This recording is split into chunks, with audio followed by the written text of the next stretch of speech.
tariff isn't removed by tomorrow at 12 o'clock, we're putting a 50% tariff on above the tariffs that we put on. So they've gone for years. They've become a rich country because of people, again, that were in the White House that allowed this to happen. Hundreds of billions of dollars a year they'd make on us on trade, and it shouldn't be that way. And I have a great relationship with President Xi. I hope it's going to stay that way. I have great respect for China, but they can't do this. We're going to have one shot at this, and no other president's going to do this, what I'm doing. And I'll tell you what, it's an honor to do it because we have been just destroyed. What they've done to our system. I'll tell you what, it's an honor to do it because we have been just destroyed. What they've done to our system. You know, we have $36 trillion of debt for a reason.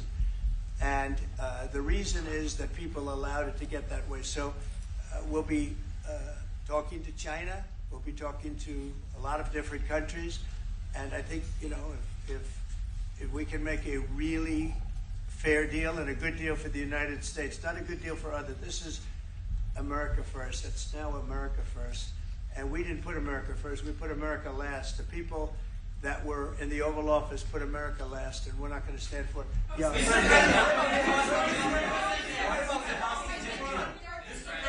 ahead. Go ahead.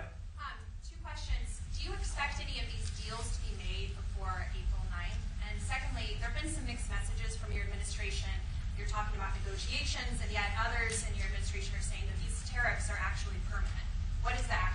Well, it could be. They can both be true.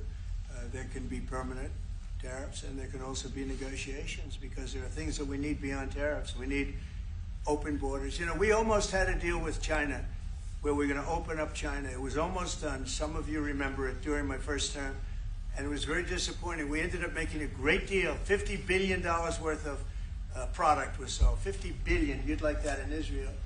And I made that deal, but it wasn't the deal that I wanted. It was the deal that I wanted was that plus they were going to open up China so that our companies could go into China and compete with other countries and China for the, you know, for a large number of people.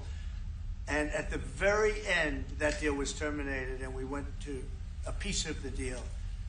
And so there are a lot of things outside of tariffs, but tariffs are very important. But there are a lot of things like opening up countries that were totally closed. China's essentially a closed country. In fact, it is a closed country. And what they do is they charge tariffs so that if you sell cars or if you sell anything, nobody's going to buy it because the price is out of control. But that's true with a lot of other countries also. So we're going to get fair deals and good deals with every country. And if we don't, we're going to have nothing to do with them. They're not going to be allowed to participate in the United States. Mr. President,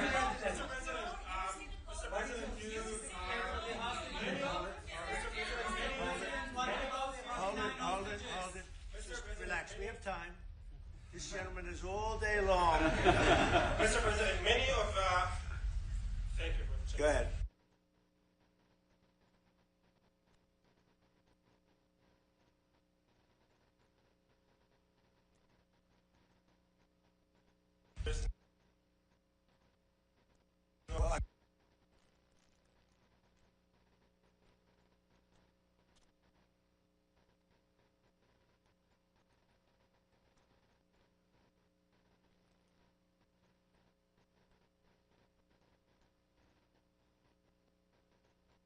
Maybe talk about it for a second, because a lot of people are asking. The Houthis, we've been very tough and very successful militarily.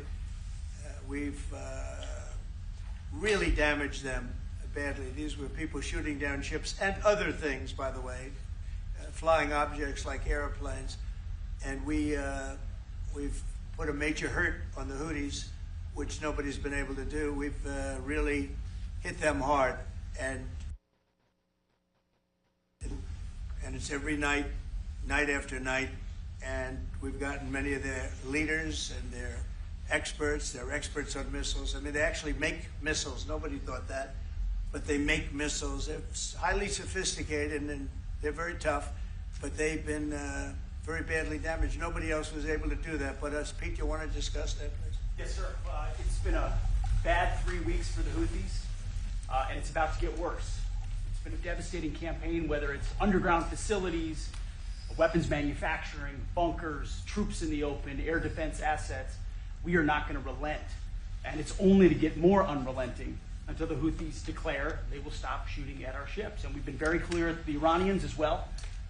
They should not continue to provide support to the Houthis, and that message has been made very clear. So we have a lot more options and a lot more pressure to apply, and we know, because we see the reports, how devastating this campaign has been in them, and we will not relent. We have a great military. There's no military like our military. And despite Biden having given a lot, but nevertheless a pretty small piece, but it was a lot of our military away in Afghanistan, and one of the dumbest situations, I think, and maybe the most embarrassing situation we've ever been involved in, that short period of time in Afghanistan. What a disgrace that was, but left a lot of our military behind, left. You see them in their annual parades where they're parading trucks that are armor plated and different things that they can't, but it's many billions of dollars we left behind.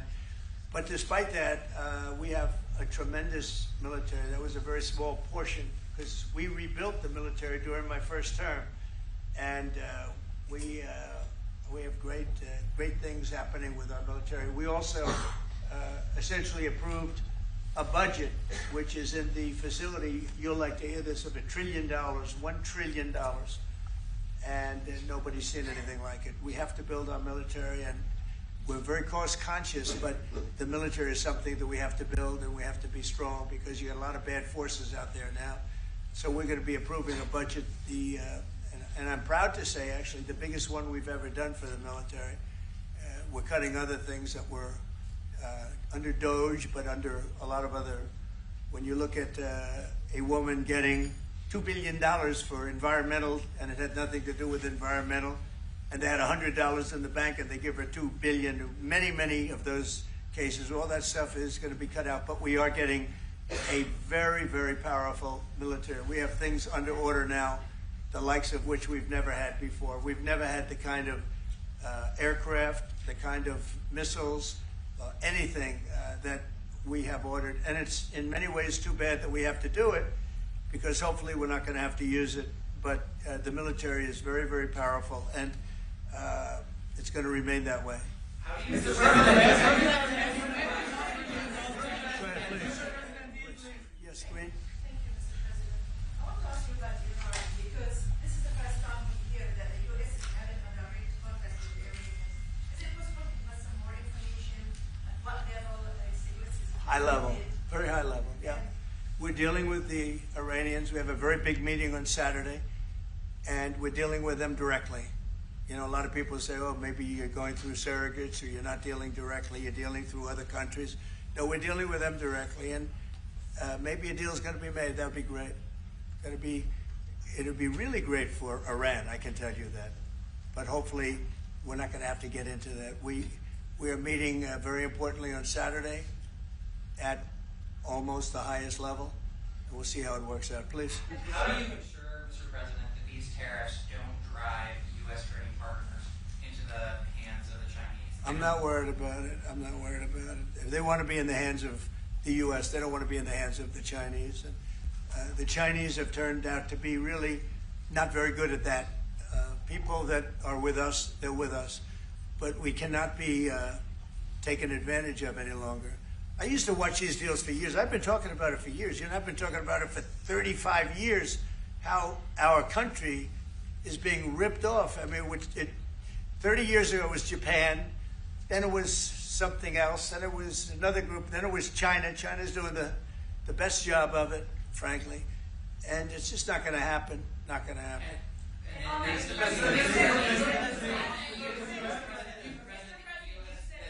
EU has said that they have offered 0 for 0 tariffs on cars and industrial goods. Is that not enough? Well, the EU, no, it's not. The EU has been very tough over the years. I always say it was formed to really do damage to the United States in trade. That's the reason it was formed. It was formed with all of the countries from Europe, I guess most of them, not all of them, but most of them. And they formed together to create a little bit of a monopoly situation to create a unified force against the United States for trade.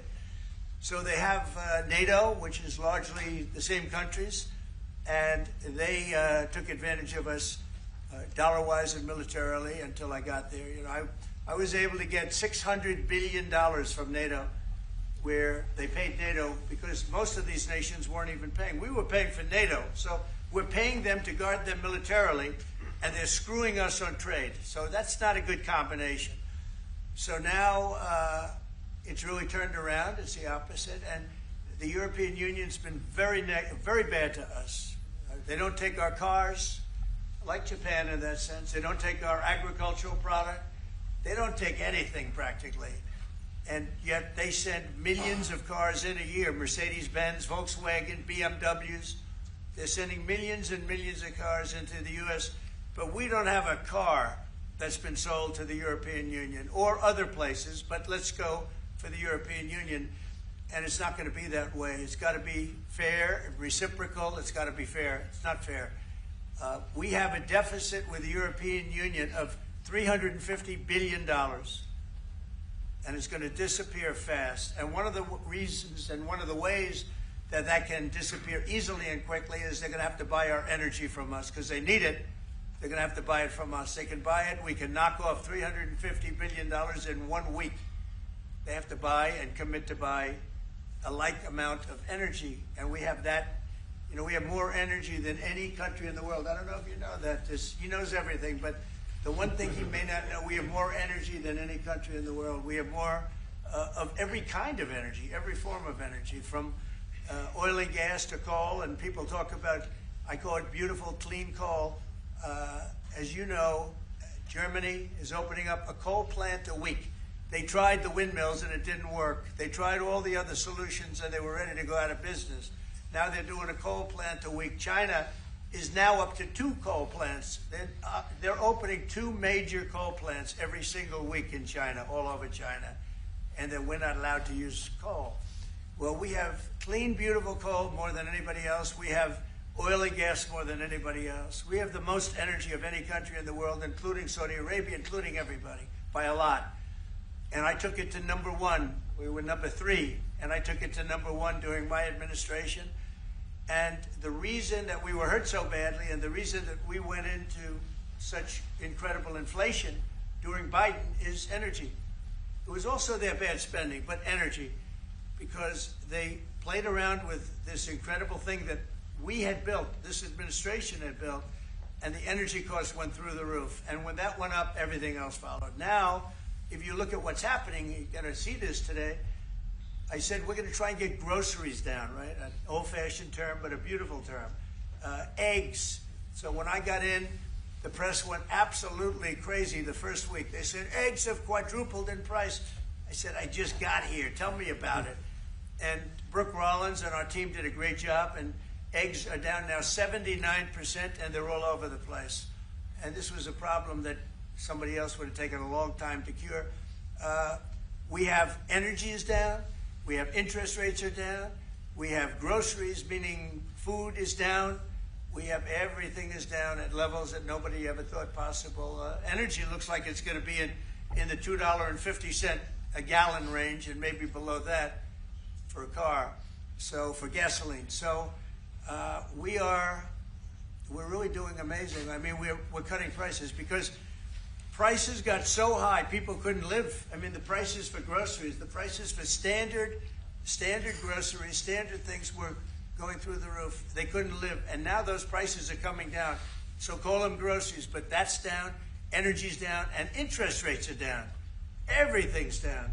And the interest rates, the beauty there is when we refinance debt, you know, debt's become such a big factor in this country. We're going to start paying debt off with tariffs and other things. But it's such a big factor because the interest rate's so high. Well, now that's coming way down. So our budget's going to look a lot better because interest costs are way down. And I guess I've done that. Okay. Many Israelis are watching you now on live show. Good. What is your specific I hope they like way me. of getting the hostages out from the horrific captivity? Yeah, we are trying very hard to get the hostages out. We're looking at another ceasefire. We'll see what happens. But we want to get the hostages out. The Israeli people want the hostages out more than anything. They want the hostages out. This man is working very hard with us to do that. I mean, I don't know. I hope he's being appreciated because he's been a great leader. He's working very, very hard on the hostages and many other things. And there are plenty of things you have to work on. It's a tough place in the world, isn't it? I have a good partner. Yeah, you do have a good partner, and so do we. We're working very hard on the hostages. If you're going to negotiate a new deal with Iran, can you elaborate how it's going to be more effective than the JCPOA? Well, I can't really say that, but I think it'll be different and maybe a lot stronger. But they were so happy when we made that first deal because we did get a lot out. You know, I had people right in this office, this beautiful Oval Office. They came in, 10 people, hostages, you know that. And I said to them, so how was it? And the stories they told me, I mean, as an example, I said to them, was there any sign of love? You were there, 10 people. It's only 10, but it's pretty representative. Did the Hamas show any signs of, like, help or liking you? Did they wink at you? Did they give you a piece of bread extra? Did they give you a meal on the side, like, you know, you think of doing? Like would happen in Germany, would happen elsewhere. People would try and help people that were in unbelievable distress. They said no. I said, all of them. I said, did they ever wink at you like, you'll be okay? You're going to be okay? No, they didn't do that. They'd slap us.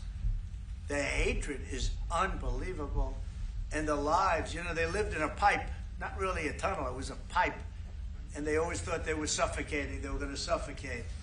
And then they'd open up the pipe, and it was like 3.5 feet high. This isn't, you know, we hear tunnels bad, but pipes are worse. And the stories I heard were incredible.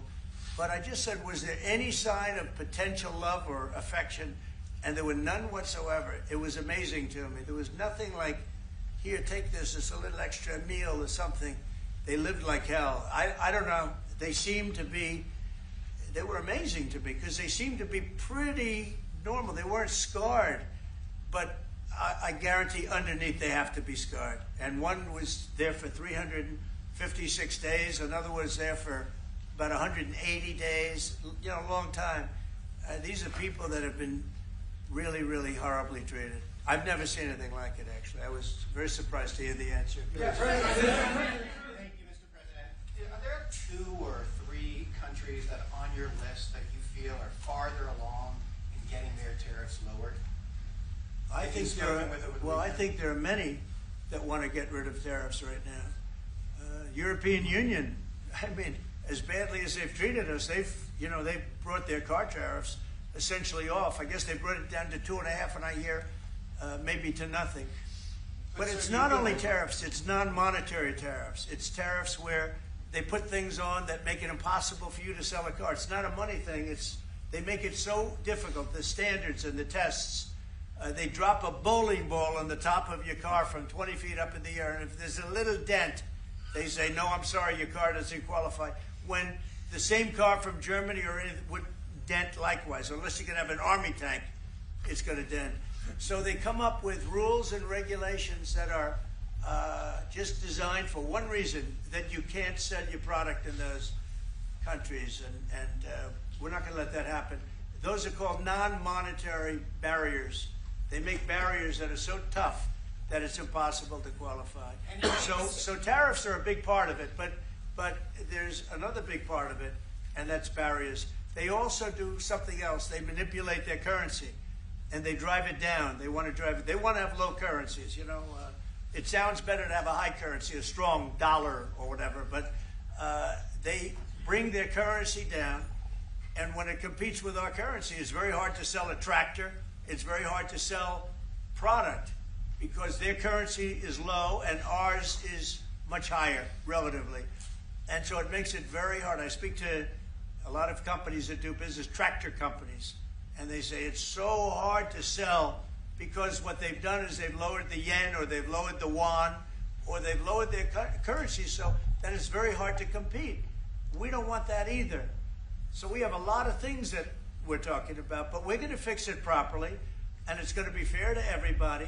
And in the end, I think we're going to have a world that does a lot better, you know. But they have to respect the United States. And nobody but me would do this. Nobody but me would do this. You know, it would be nice to serve, a nice, easy term. But we have an opportunity to change the fabric of our country. We have an opportunity to reset the table on trade. We lose billions of dollars. We lose close to $2 trillion a year on trade. We lose $1 trillion a year to China. $1 trillion. We lose hundreds of billions of dollars a year on trade to China. We lose hundreds of billions of dollars overall, probably close to $2 trillion. Why would we do that? Number one, why would we do that? And then you have to say, is it sustainable? Then you hear about all of the people that say, well, deficits. If we have a deficit with the country, or if the country has a big surplus with us, like China has a massive surplus, that they take and they spend on their military. Well, we don't want that. I don't want them to take $500, $600 billion a year and spend it on their military. I don't want them spending money on their military. And I shouldn't have to spend money. We shouldn't have to spend it either.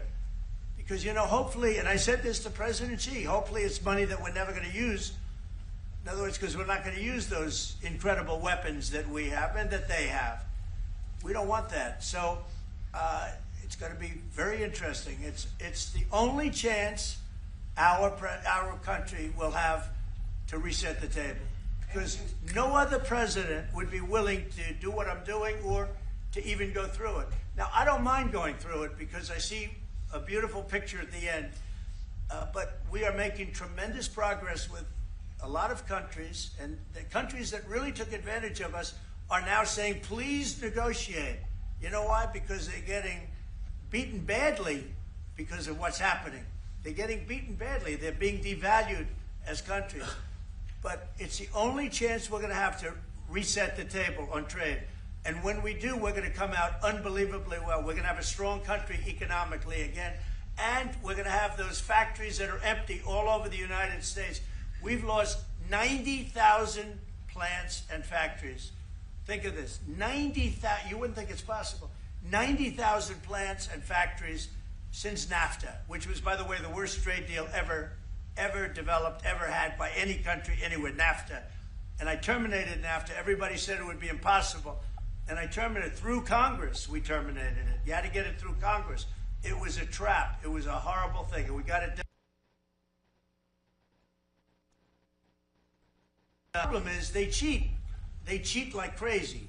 Canada cheats. Mexico cheats. Just one of those things. But we are resetting a table, and we're going to have great trade, and we're going to have a very strong country. Our country is going to be at a level that has maybe never been, or maybe, you know, our country was the strongest, believe it or not, from 1870 to 1913. You know why? It was all tariff-based. We had no income tax. Then in 1913, some genius came up with the idea of let's charge the people of our country, not foreign countries that are ripping off our country. And the country was never that kind of wealth. We had so much wealth, we didn't know what to do with our money.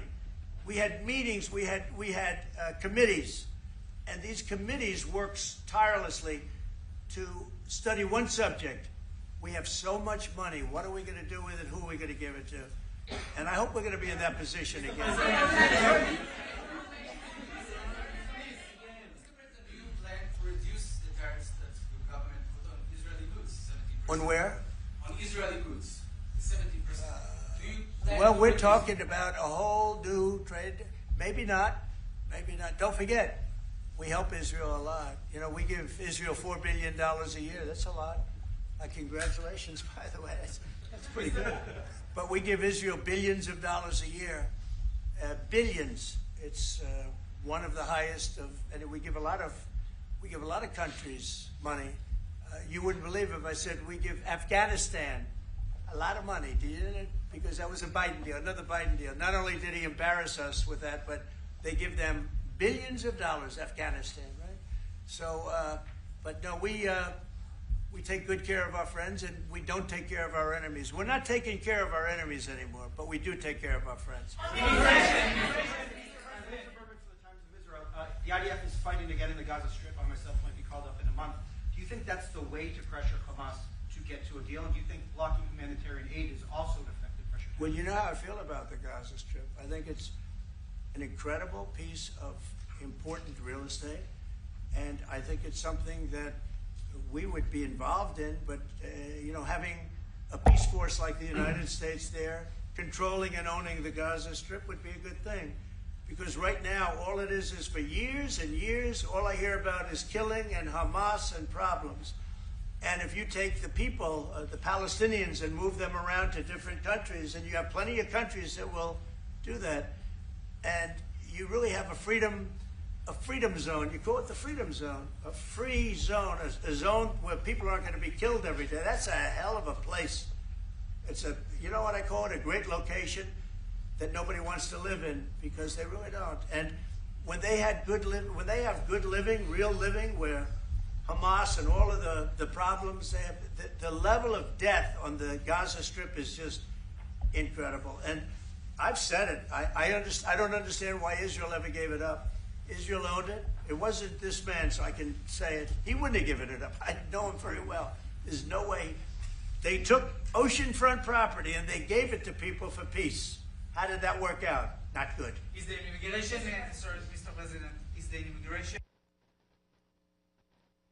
Which immigration? from Gaza? From Gaza. All it is a concept that I had that I think is good, and now people are copying it. Maybe you want to tell? People are talking about the Trump plan. Gee, why don't we do that? Would you like to answer that question? I think what the president talked about is, first of all, to give people a choice. Gazans were closed in, and any other place, including in arenas of battle. I mean, whether it's Ukraine or Syria or any other place, people could leave. Gaza was the only place where they locked them in. We didn't lock them in. They're locked in. And what is wrong with giving people a choice? Now, we've been talking, including over lunch, about some countries, I won't go into them right now, that are saying, if Gazans want to leave, we want to take them in. And I think this is the right thing to do. If you give, it's going to take years to rebuild Gaza. In the meantime, people can have an option. The president has a vision. Countries are responding to that vision. We're working on it. I hope we'll have good news for you.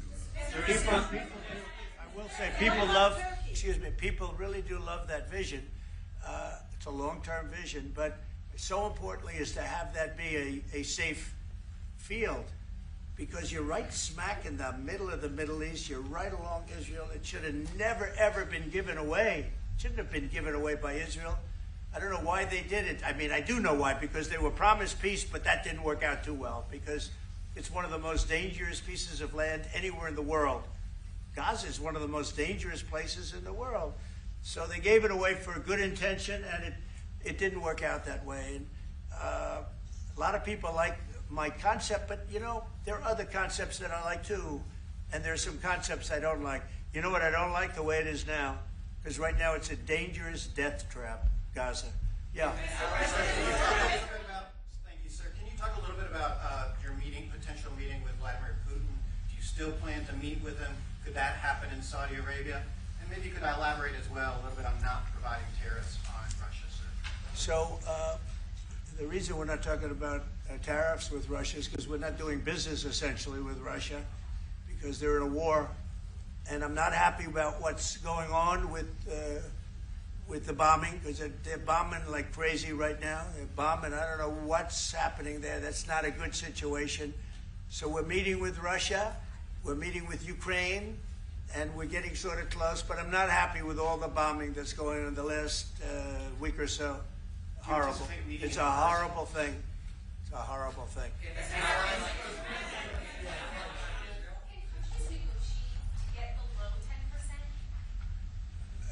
In terms of tariffs? Look, we've been ripped off and taken advantage of for 40, 50, 60 years. And the reason we got ripped off and the way they did it was tariffs. They would charge tariffs, massive numbers of dollars.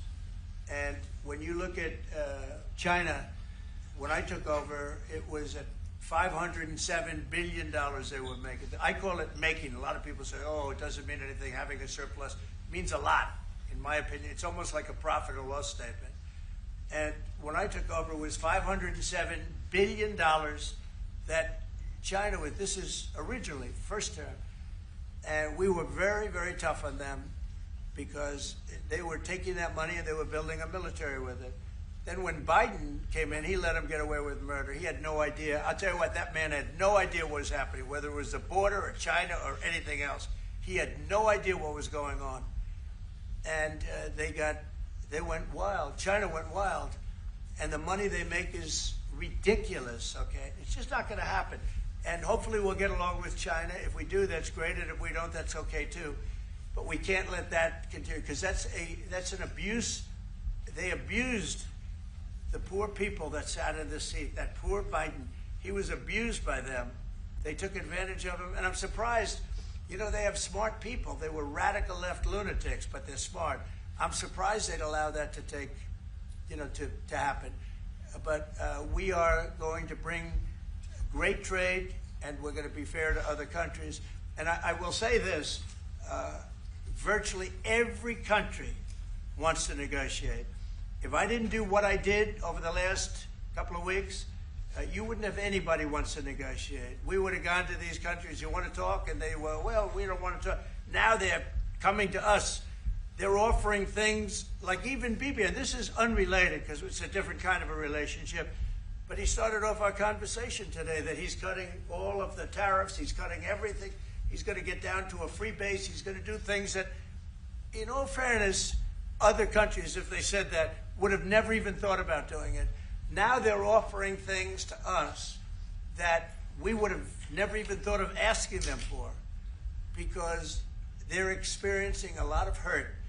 And the hurt is that they've taken advantage of us and we finally fought back. Tariffs will make this country very rich. We're rich anyway, but we're rich in a certain way. We have $36 trillion in debt. I want to get rid of it. And we can do it quickly with proper deals.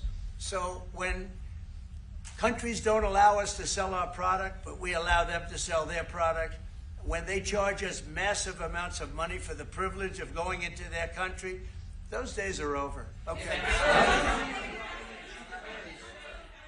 Yeah, go ahead. Sir? Me? Yeah. He sounds so Thank surprised. You, Mr. President. On Iran, two questions, please. First, you can give us more details about where the meeting on Saturday is going to I can't tell you that. I can just tell you there's a major meeting going on between us and Iran, and that'll take place on Saturday, and it's at top level. And second question about this. A lot of people think that those talks are not going to lead anywhere because the Iranians will never give up their nuclear program. I think that's a possibility, too. If diplomacy fails, is the United States, under your leadership, ready to take military action to destroy the Iranian nuclear program and remove this threat? I think if the talks aren't successful with Iran, I think Iran is going to be in great danger. And I hate to say it, great danger, because they can't have a nuclear weapon. So is that a yes? You know, it's not a complicated formula. Iran cannot have a nuclear weapon. That's all there is. So Can't have it. Right now we have countries that have nuclear power that shouldn't have it, but I'm sure we'll be able to negotiate out of that too as part of this later on down the line.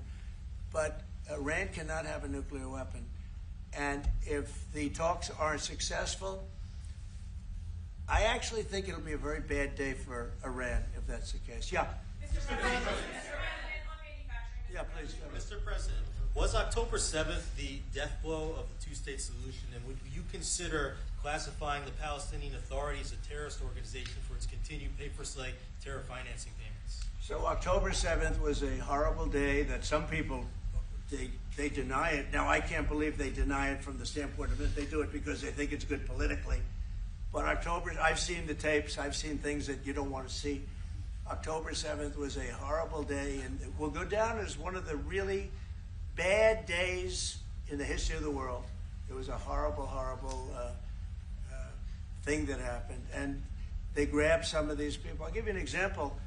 When I was with the 10 hostages a few weeks ago, I said, so how many are there? 59.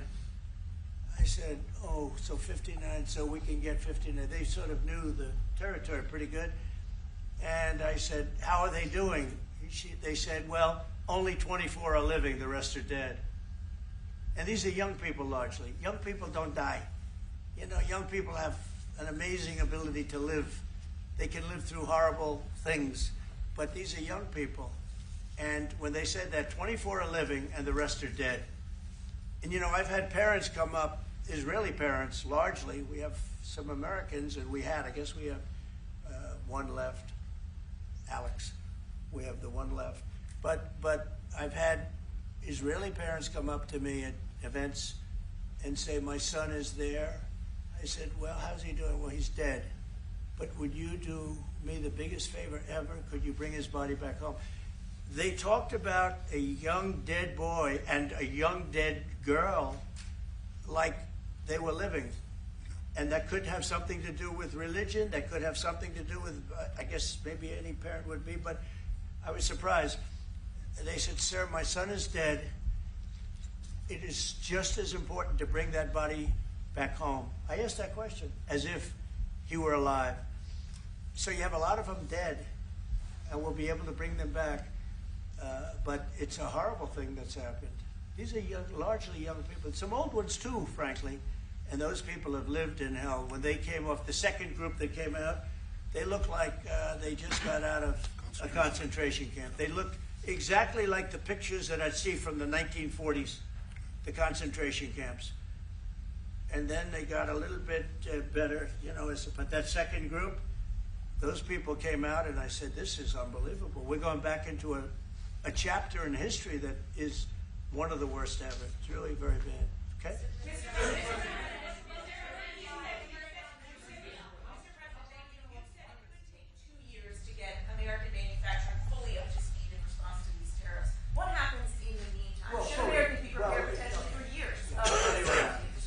We have now $7 trillion. Think of this, $7 trillion of commitments from companies wanting to go in, from Apple to many, many companies. That takes time. Many from Taiwan. What? It takes time. Of course it takes time. Well, are you asking me a question, or are you telling me? Yeah, it takes time. You know, you got to build a thing called a factory. You have to build your energy. You have to do a lot of things. I'm giving them energy. You know, we're going to let them build their own power plants. They'll be their own, essentially, they're going to be in charge of the power plant because our power is not reliable enough. You have a grid that's old and susceptible to a lot of things, including bombing and weather and a lot of other things. And we're going to give them record timing in terms of approvals of electric plants. Most of them want to build electric plants. We need massive amounts of electricity if we're going to compete with China and others. And interestingly, we're way ahead right now in the AI race with China. But the way we lose that race is if we can't give them electric. But we have more plants being built. We have everything. We're doing so great. And we want to keep it that way. And tariffs will be an important part of it. But one of the other things, Lee Zeldin's doing a fantastic job, head of environmental protection. And he's doing very rapid approvals for people to get, for big companies that are going to build a plant that's going to cost billions of dollars, and we're going to get them their approvals. They have to be environmentally perfect, everything good, but they're going to be in record time, a matter of months versus a matter of many, many years. Okay? Go ahead. Turkey claims it will stabilize the situation in Syria. Turkey? Yeah. Israel doesn't want Turkey to influence Syria.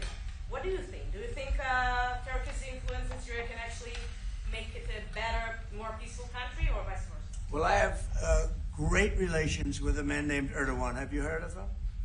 And I happen to like him, and he likes me, and I know the press will get very angry. He likes Erdogan, but I do, and he likes me, and we've never had a problem, and we've gone through a lot, and we've never had a problem. We've always got, as you remember, we got our minister back from Turkey. You remember that? And this was a big deal at the time, and we got him back. And I told the prime minister, I said, just, Bibi, if you have a problem with Turkey, I really think I'm going to be able to work it out. You know, I have a very, very good relationship with Turkey and with their leader, and I think we'll be able to work it out. So I hope that's not going to be a problem. I don't think it will be a problem. Now, with that being said, I believe it was Turkey, and I said that to him. I said it. I said, congratulations. You've done what nobody's been able to do in 2,000 years. You've taken over Syria with different names, but same thing. I said, you've taken it over. He's taken it over through surrogates. He goes, no, it was not me. I said, it was you. But that's okay. You don't have to say, well, it sort of maybe was me. Okay. But what he did, look, he's a tough guy, and he's very smart. And he did something that nobody was able to do. You know, you got to hand it to him. Any problem that you have with Turkey, I think I can solve. I mean, as long as you're reasonable. You have to be reasonable. We have to be reasonable. Thank you very much, everybody. I appreciate it. Thank you. Thank you.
hear the door open.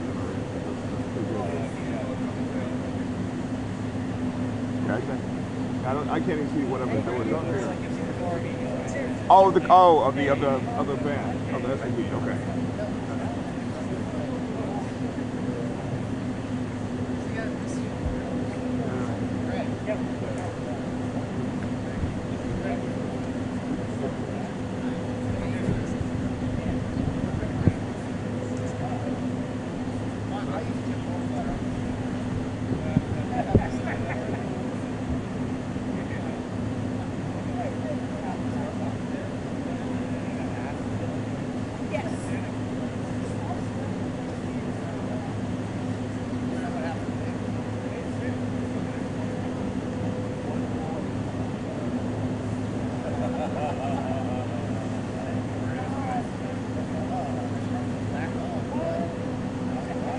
True? Oh. Listen, could be true. I don't doubt it.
Coming.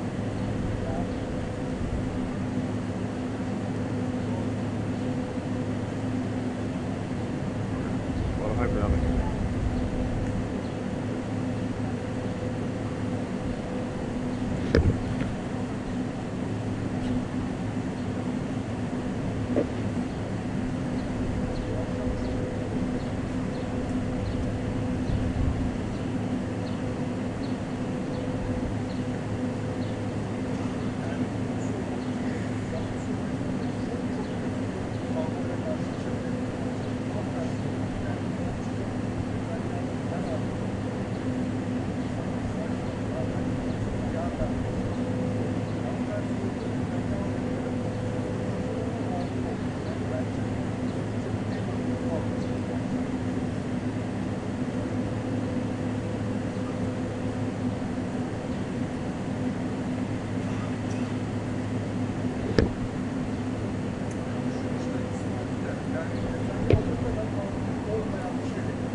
covered in pollen now.